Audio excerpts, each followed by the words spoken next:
இன்று காலை திருச்செங்கோடு குமரன் கல்வி நிலையம் அருகே எஸ்என்டி ரோடு பகுதியில் அதிக பாரம் ஏற்றி வந்த லாரி ஒன்று ஓட்டுநரோட கட்டுப்பாட்டை இழந்து சாலையின் ஓரம் இருந்த ஒரு ஹோட்டலில் உள்ளே புகுந்து விபத்தாயிருக்கு. இந்த விபத்தில் லாரியோட ஓட்டுநர் லேசான காயமடைஞ்சிருக்கார். மற்றவர்களுக்கு எந்த ஒரு பாதிப்பும் இல்லை. ஏன்னா இது அதிகாலை 4:30 மணிக்கு நடந்ததுனால மக்கள் நடமாட்டம் குறைவாக இருந்த நேரத்தில் இந்த விபத்து நடந்திருக்கு.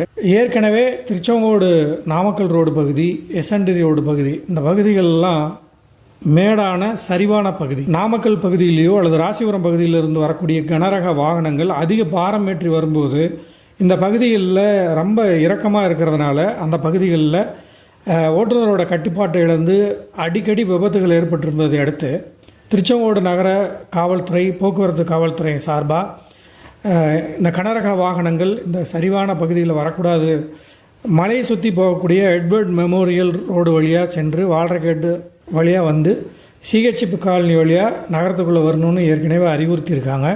இது சம்பந்தமான அறிவிப்பு பலகைகளும் அங்கங்கே வச்சுருக்காங்க.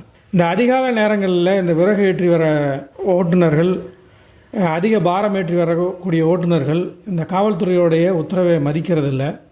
இதன் காரணமாக இது போன்ற விபத்துகள் தொடர்ந்து நடக்குது. இந்த விபத்துகளை தடுக்கிறதுக்காக மலையடிவாரம் பகுதியில் ஏற்கனவே அந்த ஆறுமுக சுவாமி கோயில் பகுதியில் இந்த மாதிரி கனரக வாகனங்கள் போய் பிரேக் ஃபெயிலியர் ஆகி அதிக விபத்துகள் நடக்குதுங்கிறதுக்காகவே அந்த இடத்துல 2 இரும்பு தூண்கள் நடப்பட்டு அந்த இடத்துல கனரக வாகனங்கள் செல்லாத அளவுக்கு தடுப்புகள் ஏற்படுத்தப்பட்டிருந்தது. கடந்த 3 ஆண்டுகளாக அங்கிருந்த இரும்பு தூண்கள் அறுத்து அகற்றப்பட்டிருக்கு.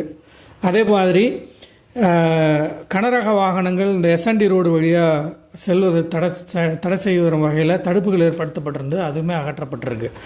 ஆகவே திருச்செங்கோடு நகர காவல்துறை, போக்குவரத்து காவல்துறையினர் உடனடியாக செயல்பட்டு இது போன்ற கனரக வாகனங்கள், அதிக பாரம் ஏற்றி வரும் வாகனங்கள் நாமக்கல் ரோடு வழியாக, எஸ்என்டி ரோடு வழியாகவும் மலையடிவாரம் வழியாகவும் செல்வதை தடுக்கும் வகையில் தடுப்புகள் ஏற்படுத்தணும், தீவிர கண்காணிப்புகளை மேற்கொள்ளணும். இதுபோன்று போக்குவரத்து விதிகளை மீறி செல்லக்கூடிய ஓட்டுநர்கள் மீது கடுமையான நடவடிக்கை எடுக்கணும்னு திருச்செங்கோடு நகரம் பொதுமக்கள் கோரிக்கை வைத்திருக்கின்றனர். காவல்துறை நடவடிக்கை எடுப்பார்களாங்கிறத பொறுத்திருந்து பார்ப்போம். இது போன்ற வீடியோக்களை பெற வாய்ஸ் ஆஃப் நாமக்கல் சேனலை சப்ஸ்கிரைப் பண்ணுங்கள், லைக் பண்ணுங்கள், ஷேர் பண்ணுங்கள்.